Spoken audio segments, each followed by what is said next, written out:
Welcome to HR media channel. இதுதான் பூலாம் இலை. இது வந்து கரும்பூலாம், உடம்புக்கு ரொம்ப நல்லது. நெல்லிக்கனிக்கு ஒப்பானது.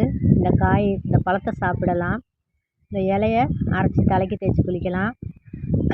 எண்ணெய் காய்ச்சும் போது செம்பருத்தி, மருதாணி இதெல்லாம் போட்டு காய்ச்சக்குள்ள இந்த பூலாம் இலையை போட்டு காய்ச்சலாம். காய்ச்சி தேய்ச்சா முடி வளரும், முடி கொட்டுற பிரச்சனை நீங்கும். எண்ணெய் தேய்ச்சி குளிக்கிற மாதிரி இதை தலைக்கு தேய்ச்சி நல்லா அரைச்சி தலைக்கு தேய்ச்சி அரை மணி நேரம் வச்சுருந்து தலையை நல்லா வாஷ் பண்ணிட்டா முடி நல்லா பளபளப்பாக இருக்கும், கருமையாக இருக்கும், இலை நிறையெல்லாம் போயிடும். இதை நீங்களும் உபயோகம் பண்ணி பாருங்கள். வீட்டு வாரத்தில்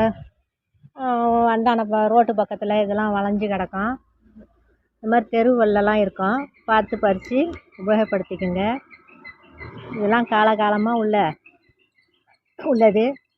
இந்த பழத்தை நல்லா சாப்பிட்லாம். சாப்பிட்டாக்கா பல் ஈருக்கெல்லாம் நல்லா ஆரோக்கியமாக இருக்கும். இந்த குச்சியை பல் துலக்கலாம். இந்த குச்சியை போட்டு பல் துலக்கினா பல்லில் உள்ள ஈரில் உள்ள புண்ணு எல்லாம் ஆறி போயிடும், வாய் துர்நாற்றம் போகும். நீங்களும் உபயோகப்படுத்தி பாருங்கள். இந்த பழத்தை பார்த்த உடனே திடீர்னு போய் பார்த்த உடனே நிறையா காய்ச்சிருக்கோம். எனக்கு ரொம்ப சந்தோஷமாக இருந்துச்சு.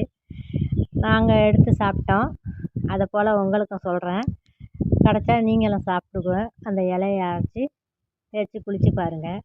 இந்த வீடியோ பிடிச்சிருந்தா லைக் பண்ணுங்கள், ஷேர் பண்ணுங்கள், சப்ஸ்கிரைப் பண்ணுங்கள்.